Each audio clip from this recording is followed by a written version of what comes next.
आज हम फंक्शन का कोड लिखेंगे। तो सबसे पहले तो हम ट्रेडिशनल जो अभी तक कोड लिखते हुए आए थे वो मैं आपको बता रहा हूं कि मैंने लिखा प्रिंट, यहां पर हमने लिखा हाय पाइथन। इसके बाद अगर मैं इसको रन करूं तो ये रन हो जाएगी मेरी कमांड, ये मेरी कमांड रन हो जाएगी, राइट, ये मेरी कमांड रन हो गई। अब अगर हम बात करें कि इसको मैं फंक्शन में डालना चाहता हूं तो देखिए फंक्शन में कैसे डालेंगे हम लिखेंगे फंक्शन पाइथन के अंदर डिफाइन कैसे करते हैं, डेफ और फंक्शन का नाम, सपोज मैंने नाम रख दिया उसका फन, राइट। इस तरीके से हमारा फंक्शन डिफाइन हो जाता है। अब आप अगर देखोगे तो हाई पाइथन जो कमांड है वो फंक्शन के अंदर आई है या फिर नहीं आई है अभी, क्या ये कमांड फंक्शन के अंदर है या फिर बाहर है? हमारी ये कमांड फंक्शन के अंदर नहीं है, आउटसाइड है, क्योंकि अगर अंदर होती तो इंडेंटेशन के साथ होती। अब ये फंक्शन के अंदर है, राइट, यानी फंक्शन के अंदर अगर है तो आपको स्पेस देके देना पड़ेगा। वो स्पेस कितने दे सकते हैं मैंने स्टार्टिंग में ही आपको बताया था, स्पेस आप कितने दे सकते हो, राइट। अब बात कर लेते हैं, यहां तक आपको आई थिंक समझ आ गया होगा। आगे बात कर लेते हैं कि अब ये फंक्शन अगर अब मैं प्रोग्राम को रन कराऊं तो मेरी क्या आउटपुट आएगी। तो मैं इसको रन करा देता हूं, रन। अब क्या आउटपुट आई आपको, कुछ दिखाई दिया?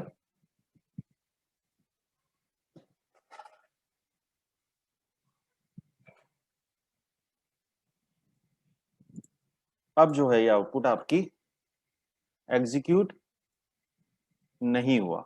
क्यों नहीं हुआ? क्योंकि हमने फंक्शन डिफाइन तो कर दिया लेकिन हमने वो फंक्शन कॉल नहीं किया, राइट।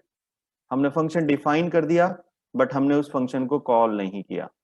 तो ये होता है आपका फंक्शन डिफाइन करने का तरीका। फंक्शन डिफाइन कैसे करते हैं आपको समझ आ गया होगा।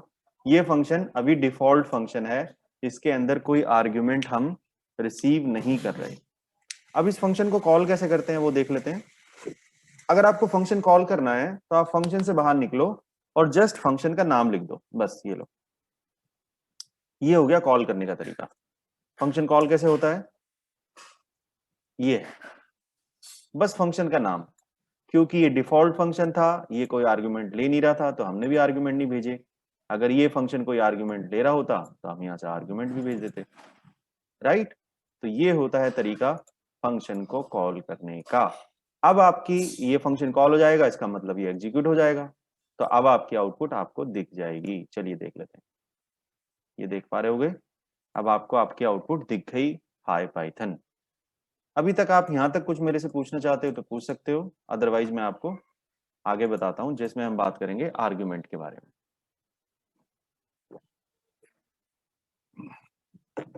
Anything you want to ask?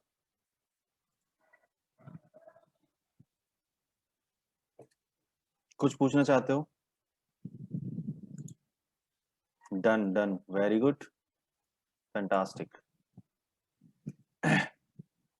अब जो पुराने वीडियो का लिंक था वो मैंने आपको दे दिया है, और ये भी है आप लोगों को कि आप लोगों ने अगर देख लिया है, जो दूसरे लोग अगर नहीं देख पाए या क्लास अटेंड नहीं करी तो उस वीडियो को भी अगर देख लेंगे तो भी समझ लो एग्जाम आपका क्लियर हो जाएगा, या फिर आप पाइथन सीख सकते हो।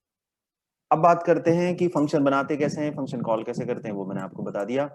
अब अगर फंक्शन आर्ग्यूमेंट ले रहा हो तो कैसे करेंगे हम? सपोज हमने यहाँ से 2 नंबर पास कर दिए 10 20, तो ये फंक्शन कैसे लेगा? इसको जस्ट यहाँ पे 2 वेरिएबल डिक्लेयर करने पड़ेंगे। तो जो मैंने वैल्यू यहाँ से भेजी है 10 और 20, वो इधर ए और बी में चली जाएगी। अब अगर मैं रन करूं प्रोग्राम तो मेरा क्या प्रोग्राम आउटपुट देगा, कैन यू टेल? क्या प्रोग्राम आउटपुट आएगी मेरी अब अगर मैं रन करूं तो?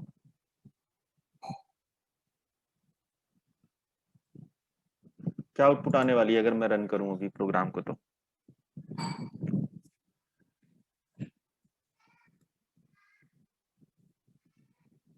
एरर, ओके 10 20, और कोई आउटपुट?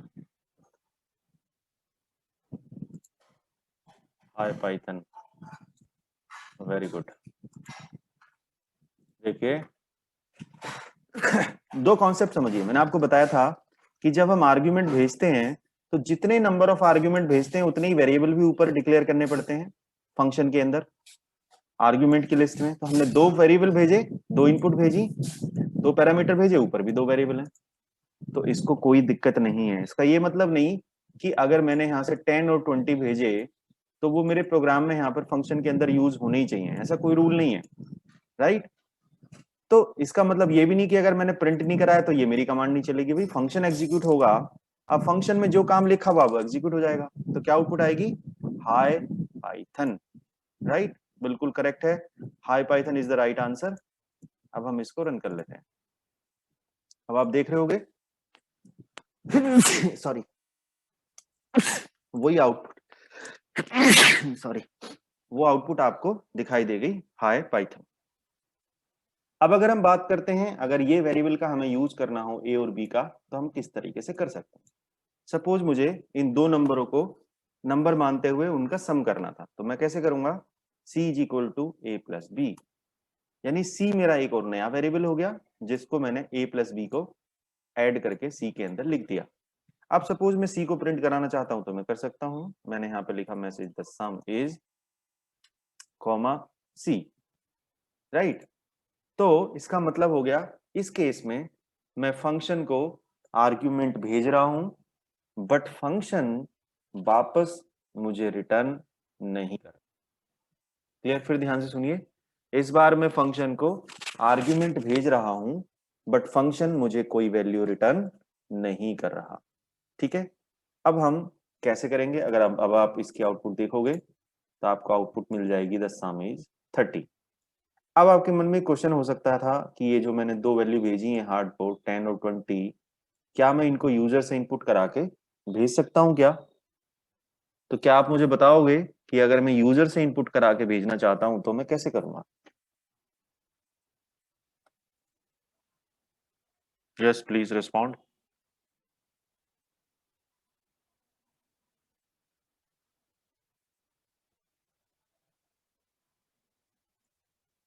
कैसे करूंगा मैं।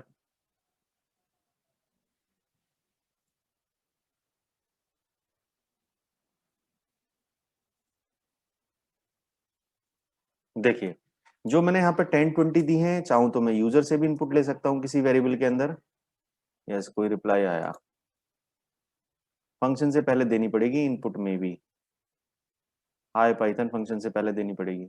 मैं फंक्शन से पास कराना चाहता हूँ, तो फंक्शन से पास कराना चाहता हूँ इसका मतलब यहाँ से पास कराना चाहता हूँ, तो मैं यहाँ पर किसी भी वेरिएबल में इनपुट ले लेता हूँ। Let's say n equal to int, input कैसे लेते हैं मैंने आपको बताया था, enter the first number, right. उसी तरीके से मैं दूंगा, ये था n1, ये था n2, यहाँ पे दे दूंगा मैं int input enter the second number, right. अब ये दो n1 n2 में यहां से पास करा सकता हूं। अब जो दो नंबर मैं एंटर करूंगा वो नंबर जाएंगे n1 n2 के थ्रू a और b में, और वो हो जाएगा सम, और उनका सम हो जाएगा प्रिंट। तो अब ये प्रोग्राम हमारा बन गया। चलिए इसको रन कर लेते हैं। अब वो आपसे पूछ रहा है एंटर टू नंबर, सपोज मैंने दिया 15, दूसरा नंबर दिया मैंने 25, तो उसने मुझे बता दिया द सम इज 40। इसमें आपका कोई डाउट है तो आप मेरे से पूछिए, पहले है कोई डाउट।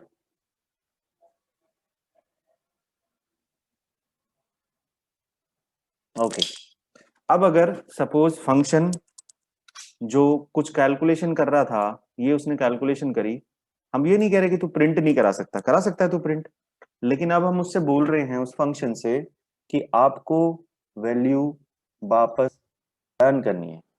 कहाँ रिटर्न करनी है, उसी फंक्शन को जहां से आपको कॉल किया गया था। तो वो रिटर्न भी कर सकता है, कैसे करता है रिटर्न, सपोज वो प्रिंट नहीं कर रहा बट वो रिटर्न करना चाहता है, तो वो लिखेगा रिटर्न सी, इससे वैल्यू रिटर्न हो जाएगी, कहाँ जाएगी, जहां पर फंक्शन कॉल हुआ था उसके लेफ्ट साइड में हम कोई वेरिएबल डिक्लेयर कर देंगे इस तरीके से।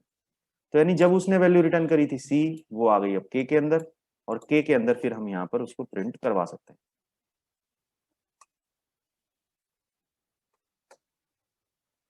के, इसमें कोई डाउट है। आप सोचो, हम फंक्शन को वैल्यू भी भेज रहे हैं, ये दो वैल्यू, फंक्शन ने दोनों का सम किया, सम करने के बाद वापस रिटर्न कर दिया, उसको मैंने यहाँ पर ले लिया, रिसीव कर लिया, और मैंने उसको प्रिंट कर दिया। ये हमारा क्वेश्चन बन गया। तो अब जो भी मैं नंबर दूंगा अब भी ये उसका सम करके प्रिंट कर देगा 25 50 और इसने मुझे सम दे दिया द सम इज 75। इसमें कोई डाउट किसी का? कुछ पूछना चाहते हो? कुछ पूछना चाहते हो अभी तक?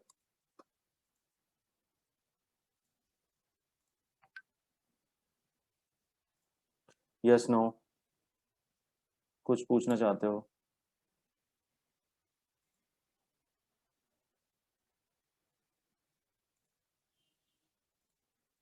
Very good. अब मैं एक सिनेरियो आप लोगों के साथ और डिस्कस करना चाहता हूं।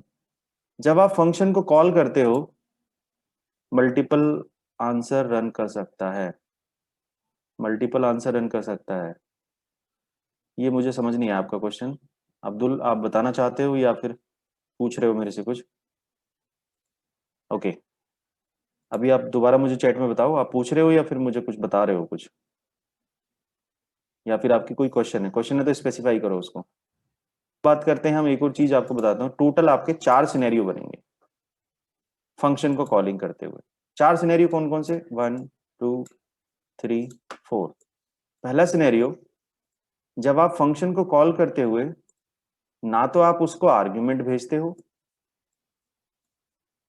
फंक्शन को आप कोई आर्ग्यूमेंट नहीं भेज रहे, और ना फंक्शन आपको रिटर्न करता है, यानी दोनों चीजें नहीं हो रही।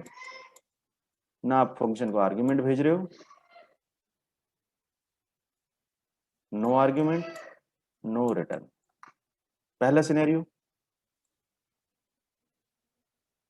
1 सेकेंड। दूसरा सिनेरियो, आप आर्ग्यूमेंट भेज रहे हो, यानी आर्ग्यूमेंट पासिंग वाला जो सिनेरियो है वो ट्रू है, बट आपका फंक्शन रिटर्न नहीं कर रहा। तीसरा सिनेरियो, तीसरा सिनेरियो, आप आर्ग्यूमेंट नहीं भेज रहे बट आपका फंक्शन रिटर्न कर रहा है। और चौथा सिनेरियो, आप भी आर्ग्यूमेंट भेज रहे हो, सॉरी, आप भेज रहे हो आर्ग्यूमेंट, आप आर्ग्यूमेंट भेज रहे हो और फंक्शन भी रिटर्न कर रहा है। तो अभी कौन सा सिनेरियो है, आप बता सकते हो मुझे? कौन सा सिनेरियो है जो अभी हम रन कर रहे हैं एग्जांपल को?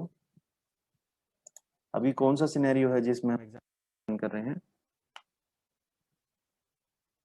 Can you reply in chat? अभी कौन सा सिनेरियो है टोटल में से जो अभी हम बात कर रहे हैं? फोर्थ सिनेरियो, यस, क्योंकि इसमें हम आर्ग्यूमेंट भी भेज रहे हैं और हम रिटर्न भी कर रहे हैं। उससे पहले मैंने आपको जो बताया था उसमें हम सेकंड वाला सिनेरियो डिस्कस कर रहे थे। हम आर्ग्यूमेंट भेज रहे थे बट हम रिटर्न नहीं कर रहे थे, और पहले हमने सिर्फ फंक्शन को कॉल किया था, ना आर्ग्यूमेंट भेजा था, रिटर्न किया था। तो ये वाला सिनेरियो था। अब तीसरे वाले सिनेरियो पे चलते हैं। यानी ऐसा कोई जरूरी नहीं है कि अगर आपका फंक्शन रिटर्न करेगा तो आपको उसको आर्ग्यूमेंट भेजना ही भेजना है। हो सकता है आप उसको आर्ग्यूमेंट ना भेज रहे हो बट फंक्शन आपको रिटर्न कर रहा हो। जैसे मैंने यहाँ पर सपोज उसको कोई नंबर नहीं दिया और उससे बोला कोई भी तू नंबर 2 जोड़ के प्लस करके मेरे को आंसर रिटर्न कर दो, तो मैं नहीं दे रहा उसको इनपुट, राइट? तो ऐसा हो सकता है, दिस इज पॉसिबल। बट अगर मैं यहाँ से आर्ग्यूमेंट भेज रहा हूं तो उसको भी ऊपर रिसीव करने पड़ेंगे। ये रूल होता है फंक्शन का। 3 type with an example. Okay, very good. देखिए थर्ड टाइप में क्या है, सपोज मैं यहाँ पर ये 2 नंबर जो मैं पास कर रहा हूँ आर्ग्यूमेंट, तो इधर भी मैं रिसीव नहीं करूंगा, राइट? अब c is equal to a plus b अगर उसको करना है तो वो यहाँ पर ही ए और बी वेरिएबल जरूरी नहीं है वो उससे इनपुट लेके ही ले, हो सकता है तो फिर मुझे यहाँ पे इनपुट भी देने की जरूरत नहीं है। अब मैं ए और बी यहीं पे भी तो डिक्लेयर कर सकता हूं। अब आपको एक और चीज बता देता हूं, अगर आपको 2 वेरिएबल, मल्टीपल वेरिएबल अगर आपको एक साथ डिक्लेयर करने हैं, अगर आपको 2 लाइन में करने हैं तो आप ऐसे कर सकते हो, लेकिन अगर ये दोनों एक ही लाइन में करने हैं तो पाइथन के अंदर इस तरीके से होता है, a comma b is equal to 10 comma 20। 2 variable declare हो गए और दोनों के अंदर वैल्यू चली गई 10 और 20। सी इज इक्वल टू कर दिया मैंने ए प्लस बी। अब जो आंसर आया वो मैंने रिटर्न कर दिया। तो देखिए फंक्शन को मैं आर्ग्यूमेंट नहीं भेज रहा, बट फंक्शन मुझे रिटर्न कर रहा है। तो क्या अभी मेरा प्रोग्राम आउटपुट नहीं देगा क्या? बिल्कुल देगा, और आंसर मेरे पास आएगा 10 सम इज 30।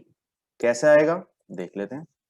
चलिए इसको रन करते हैं और देखिए मेरे पास आंसर आ गया 10 सम इज 30।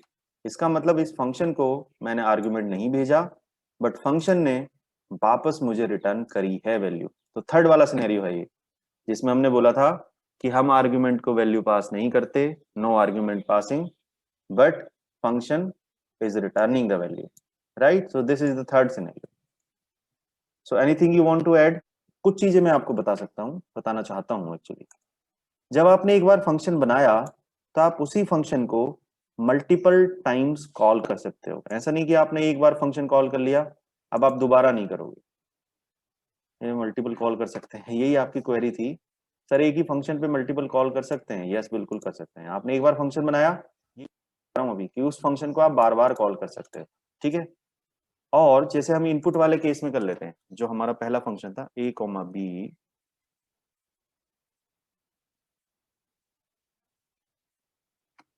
तो एक ही फंक्शन में मल्टीपल कॉल कर सकते हैं, मैं बता रहा हूँ। Okay okay okay, yes yes yes. Multiple call मतलब यही हुआ ना, बार बार उसको कॉल करना। Multiple times you are talking about? Yes, हम कर सकते हैं। तो देखिए अगर मैं, यस यस यस कर सकते हैं अब्दुल। देखिए मैंने दो फंक्शन लिए ए और बी, और ये दो फंक्शन नहीं, दो आर्ग्यूमेंट। ये फंक्शन है मेरा जो दोनों को जोड़ रहा है, रिटर्न कर रहा है वैल्यू, ठीक है? अब मैं यहाँ से पास कर देता हूँ सपोज 10 20, तो उसको के में मिलेगी वैल्यू 30। लेकिन इस फंक्शन को मैंने एक बार कॉल करा, ऐसा जरूरी नहीं है, हम दोबारा भी कॉल कर सकते हैं यहाँ पर। इस बार मैंने कोई और नंबर पास कर दिया, सपोज 100 200, ठीक? तो इस, जब मैंने यहाँ पे कॉल किया था तो मैंने जो वैल्यू भेजी थी उसके हिसाब से मुझे आउटपुट मिलेगी। यहाँ पर जो मैंने ये वैल्यू भेजी थी उनके हिसाब से मुझे आउटपुट मिलेगी। तो मुझे दो आंसर मिलेंगे, the sum is 30, the sum is 300। Now you can see two answers, right? So you can call a function multiple times, right? You can call the functions at multiple times. Anything you want to ask? हमारा focus अभी पहली और third unit पर है, जिसमें हमने पहली unit में fundamental programming, data type, operator, syntax, error कैसे है, बनाते कैसे हैं प्रोग्राम, रन कैसे करते हैं, वो सब चीजें बताई। किस तरीके क्लासेस बना सकते हैं? जैसे मैं क्लास बना सकता हूँ फॉर एग्जांपल व्हीकल। व्हीकल मैंने क्लास बनाई, let's say.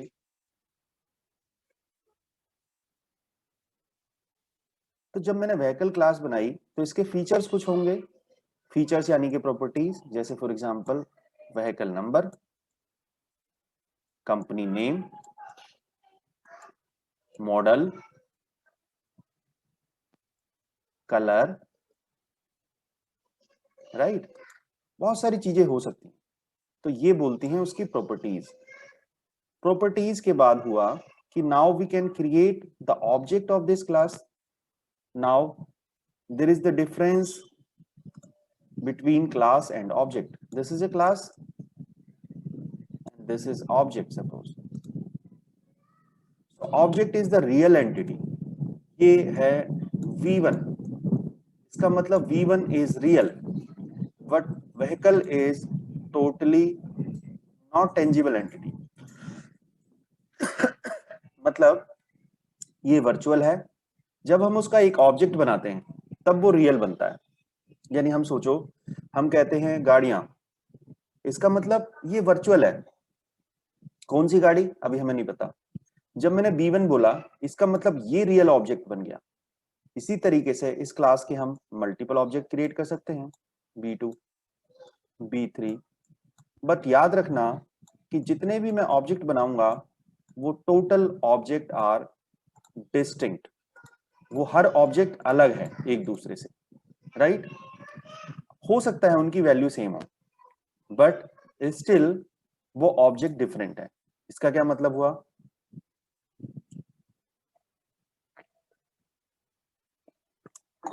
In today's class, we are discuss about object-oriented programming. So, how we can create the class? We were talking about that. This is vehicle class, and the features are vehicle number, company name, model, कुछ भी हो सकते हैं। तो अब इसका जब भी कोई ऑब्जेक्ट बनेगा, जैसे मैंने ऑब्जेक्ट बनाया B1, B2, B3, वो ऑटोमेटिकली ये फीचर ले लेगा। यानी एक आदमी मेरे पास आके खड़ा हो गया, सपोज सुरेश, तो मैं उसको इस कैटेगरी के अंदर नहीं डाल पाऊंगा। क्यों? क्योंकि उसके अंदर ये फीचर नहीं होंगे व्हीकल वाले। मैं उसको तभी रख सकता हूं जब वो व्हीकल के फीचर रखता हो, उसका भी कोई नंबर हो, उसका भी कोई कंपनी नेम हो, कोई मॉडल हो, कोई कलर हो, वो तो है नहीं। एक और गाड़ी आई कोई भी, तो मैं उसको व्हीकल कैटेगरी में डाल सकता हूँ, क्योंकि उसके अंदर भी वो ही फीचर्स हैं। तो ये होती है प्रॉपर्टी क्लास की, ऑब्जेक्ट की। तो ऑब्जेक्ट क्या होता है? Object is basically an instance of the class, यानी जिस क्लास की हम बात कर रहे हैं उसका एक इंस्टेंस होता है। ऐसे ही हम मल्टीपल इंस्टेंस क्रिएट कर सकते हैं, यानी हम मल्टीपल ऑब्जेक्ट बना सकते हैं। जावा पाइथन की हम बात कर रहे हैं। पाइथन के अंदर अगर सपोज हमने एक क्लास बनाई है, ये हमारे क्लास है, तो इसके अंदर क्या होगा? इसके अंदर आप वेरिएबल बना सकते हो, ये आपने वेरिएबल बना दिए, और आप फंक्शन बना सकते हो। ये सपोज हमने फंक्शन बना दिया, ठीक है। अब जब आप इसका ऑब्जेक्ट बनाते हो, इस क्लास का आपने ऑब्जेक्ट बनाया, क्लास का नाम था लेट्स से C1, और आपने इसका एक ऑब्जेक्ट बना दिया, सपोज यहाँ पे हम ऑब्जेक्ट बना देते हैं और इसका हम नाम रख देते हैं सपोज OBJ। OBJ क्या नाम रख देते हैं? OBJ। तो OBJ जो ऑब्जेक्ट है, OBJ, वो आपके इन वेरिएबल को भी कॉल कर सकता है और वो इन फंक्शन को भी कॉल कर सकता है, राइट। तो देखिए, पिछले जो फंक्शनल प्रोग्रामिंग हम पढ़ रहे थे उनसे डिफरेंस सिर्फ इतना है कि अब हम फंक्शन को डायरेक्टली नहीं बना रहे कि हमने फंक्शन बना दिया, ठीक है यूज करो। अब हम उसको क्लास के अंदर रख रहे हैं, सो दैट हम इजीली आइडेंटिफाई कर सकें, सेम नाम के फंक्शन बार बार बना सकें, और हम क्लास से कॉन्सेप्ट से समझ सकें कि ये फंक्शन कौन सी क्लास का है। तो अल्टीमेटली हम आगे बढ़ते हैं और क्लास के अंदर फंक्शन हम कैसे बनाते हैं वो बताऊंगा, फिर ऑब्जेक्ट कैसे बनाते हैं और उस फंक्शन को कॉल कैसे करते हैं। जब भी आप क्लास के साथ फंक्शन बनाओगे तो अब वो फंक्शन आपको ऑब्जेक्ट के नाम के साथ कॉल करना पड़ेगा। ऑब्जेक्ट के नाम के साथ फंक्शन कैसे कॉल करते हैं इसकी बात कर लेते हैं।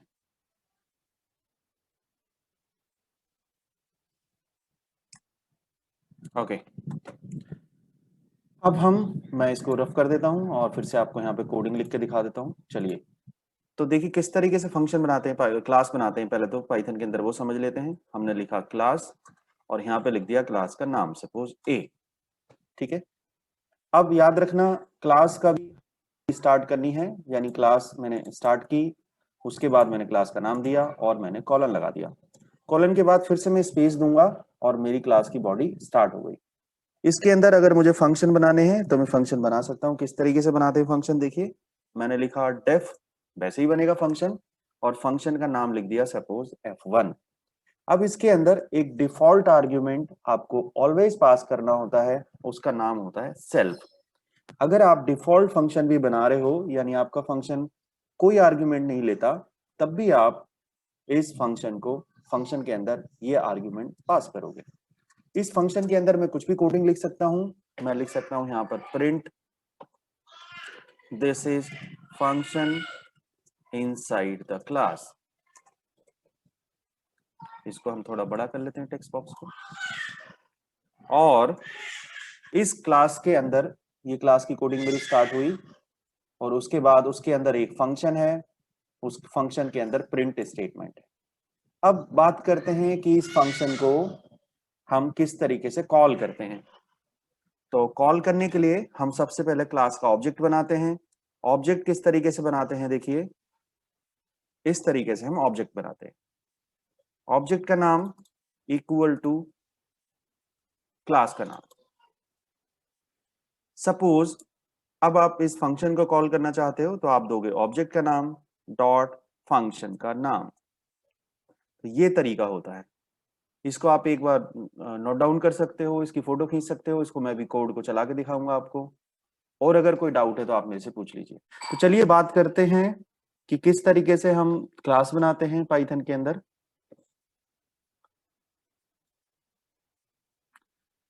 तो हम क्लास किस तरीके से बनाते हैं, देखिए हम लिखते हैं ये मैं आपको पहले ही बता चुका हूँ, इंडेंटेशन का बहुत इंपॉर्टेंट रोल होता है।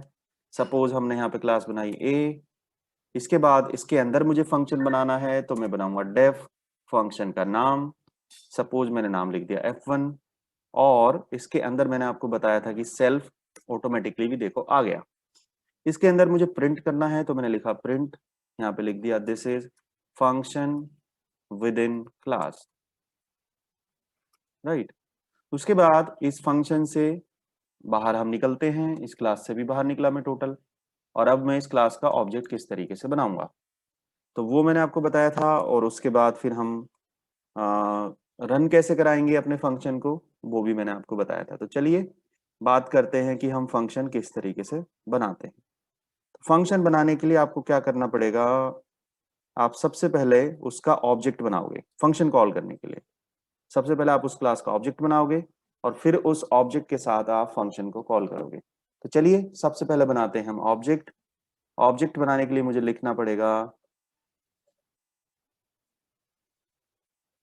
ऑब्जेक्ट का नाम यहाँ पर लिख दिया मैंने, suppose obj equal to class का नाम। इसमें कोई न्यू व्यू कीवर्ड नहीं लगाना होता, जबकि हमारा जावा के अंदर हम न्यू कीवर्ड, क्लास का नाम स्टार्टिंग में, वो सब चीजें देते हैं। अब हम क्या करेंगे, this is the way how we object, this is object and this is the class name.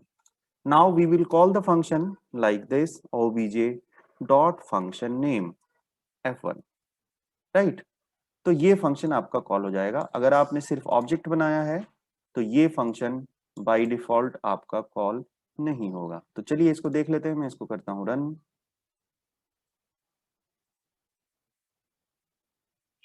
आ गया message, this is function with in class. अब जो रूल हमारे उस पे फॉलो होते हैं, यानी कि पैरामीटर भेज सकता है आपका फंक्शन, रिटर्न कर सकता है आपका फंक्शन, वो सारे रूल इन फंक्शंस पे भी अप्लाई होते हैं। तो एक और फंक्शन हम बना लेते हैं। सपोज लेट से मैं यहाँ पे लिखता हूँ डेफ, लेट से ये है मेरा एरिया कैल करना, एरिया कैलकुलेट करने के लिए। तो इसके अंदर दो पैरामीटर मैं ले लेता हूँ n1 n2, जो कि मेरे लेंथ और ब्रेड्थ लेंगे। एक तरीके से लेंथ ब्रेड्थ लेके इनपुट, और मैं उसके बेस पे एरिया कैलकुलेट करना चाहता हूँ। तो मेरे पास एक लोकल वेरिएबल है एरिया इज इक्वल टू, इसमें मैं करता हूँ n1 इंटू n2। फिर मैं इस एरिया को रिटर्न कर देता हूँ, रिटर्न एरिया।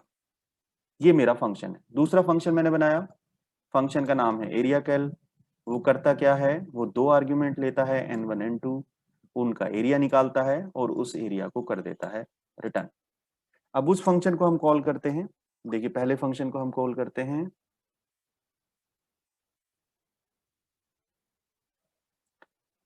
दूसरे फंक्शन को अगर हम कॉल करेंगे तो हम लिखेंगे obj2 डॉट फंक्शन का नाम एरिया कैल, और ये फंक्शन आपसे दो आर्ग्यूमेंट ले रहा है तो हम वो पास कर देते हैं, लेट से 10, 15।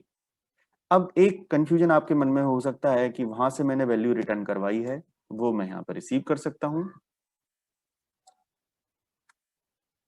ठीक है, और उस वैल्यू को फिर मैं प्रिंट भी कर सकता हूँ। Area is equal two comma के। अब इसको रन कर लेते हैं, मैंने किया रन। अब आप देख रहे होगे this is function with in class. जब पहले वाला रन हुआ और ये वाला, और जब दूसरा रन हुआ तो दो वैल्यू हमने भेजी थी 10 और 15, वो गई n1 n2 में, उनके बेस पे कैलकुलेट हुआ एरिया, और फिर वो आपका एरिया वहां से रिटर्न हुआ, वो आ गया के वेरिएबल के अंदर, और के वेरिएबल फिर से यहाँ पर प्रिंट हो गया in the form of area.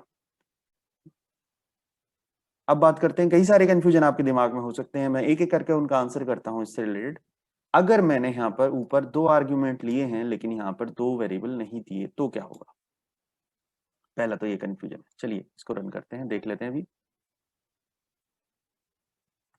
मैंने यहाँ पे किया रन, अब आप देखोगे उसने दे दी एरर, यानी आपने जितने आर्ग्यूमेंट ऊपर रिसीव करे हैं आपको कॉल करते हुए भी वो आर्ग्यूमेंट भेजने हैं। सेल्फ की जगह पर नहीं भेजना, ये बाय डिफॉल्ट आर्ग्यूमेंट है फॉर इनिशियलाइजिंग द ऑब्जेक्ट। और हम ये जो n1 n2 है 2 आर्ग्यूमेंट वो हमें भेजने पड़ेंगे। तो मैंने यहाँ से पास कर दिया 10, 12। तो पहली बात आपको पता चली कि आर्ग्यूमेंट तो आपको सेम ही रखने हैं। दूसरी बात करते हैं, हमारा फंक्शन रिटर्न कर रहा है वैल्यू, तो क्या मुझे यहाँ पर वो कंपलसरी है रिसीव करनी या नहीं। तो देख लेते हैं इसको। आप गैस कर पाएंगे कि क्या होगा अगर मैं अब चलाऊं तो? अगर मैं अब चलाऊं तो क्या होगा? Can you gas?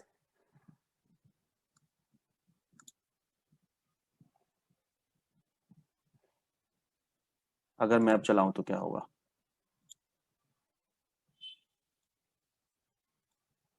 Yes, can you reply?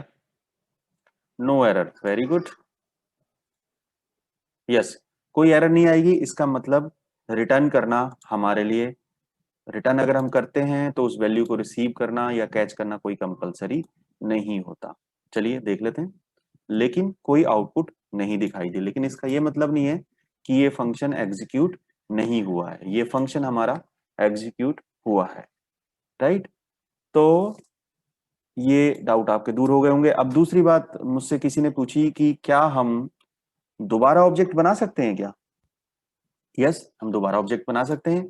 इसी क्लास का अगर मुझे दोबारा ऑब्जेक्ट बनाना है तो मैं बना सकता हूं, obj1 is equal to a, और फिर से मैंने लिखा सपोज obj1 डॉट एरिया कैल।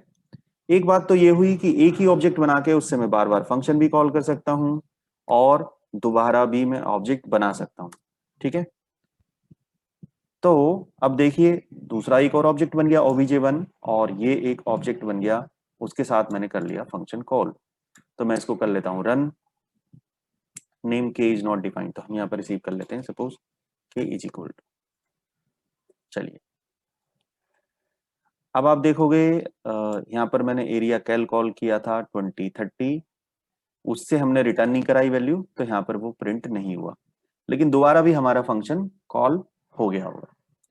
अब बात करते हैं इससे रिलेटेड कि हमारा जो फंक्शन है वो आपको समझ आ गया होगा, लेकिन एक स्पेशल फंक्शन हमारे पास, उसके बारे में मैं आपको बताता हूँ। वो स्पेशल फंक्शन है जिसका नाम है कंस्ट्रक्टर। तो कंस्ट्रक्टर अगर आपको पता है ऑलरेडी तो आप मुझे रिप्लाई करिए, एक बार मैं फिर बताता हूँ आपको कि कंस्ट्रक्टर पाइथन के अंदर हम किस तरीके से बनाते हैं। सबसे पहले कंस्ट्रक्टर क्या होता है, can you reply? Anybody can reply what is constructor?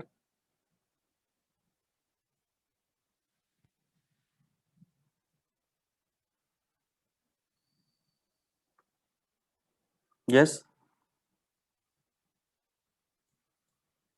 constructor allocates the memory with default value. Okay, okay. कोई simple definition you want to add? आज हम इतना करेंगे सिर्फ कि कंस्ट्रक्टर बनता कैसे है और वो कॉल कैसे होता है।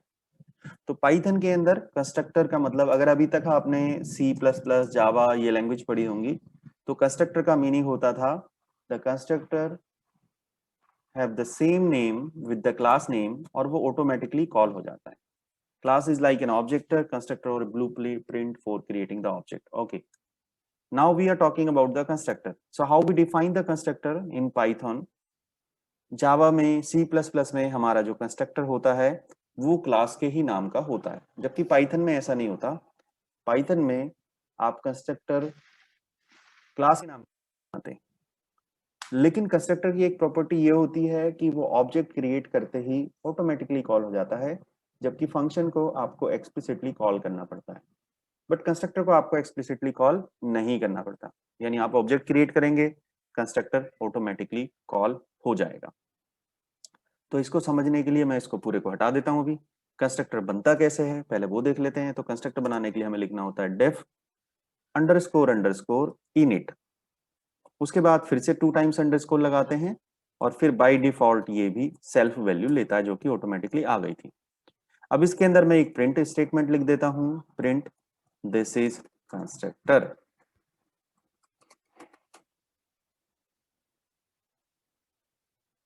अब आप देखोगे कि जो आपका ऊपर फंक्शन मैंने बनाया था एरिया कैल, उसको आपको कॉल करना पड़ रहा था एक्सप्लिसिटली। बट अगर आप यहाँ पर देखोगे तो मैंने लिखा a1 is equal to a। जैसे ही मैंने इतना लिखा, अब क्या होगा? अगर मैंने एरिया कैल या f1 फंक्शन कॉल नहीं कर रहा था तो उसकी कोई आउटपुट नहीं आ रही थी। अब हम देख लेते हैं, मैंने किया रन। अब आप देखोगे वो लाइन अपने आप एग्जीक्यूट हो गई, दिस इज कंस्ट्रक्टर। इसका मतलब जैसे ही मैंने ऑब्जेक्ट बनाया ये a1 is equal to a, तो आपका कंस्ट्रक्टर ऑटोमेटिकली कॉल हो गया। इसका मतलब कंस्ट्रक्टर ऑटोमेटिकली कॉल हो जाते हैं जैसे ही हम उस कंस्ट्रक्टर को, जैसे ही हम उस क्लास का ऑब्जेक्ट क्रिएट करते हैं। तो ये तरीका होता है कंस्ट्रक्टर को कॉल करने का। तो कंस्ट्रक्टर मैं ऑलरेडी बता चुका हूँ, कंस्ट्रक्टर आपके डिफॉल्ट भी होते हैं, पैरामीटराइज्ड भी होते हैं। पैरामीटराइज्ड मैं आपको अगली क्लास में बताऊंगा, यानी कल वाली क्लास में। आज हम डिफॉल्ट कंस्ट्रक्टर की बात कर रहे हैं।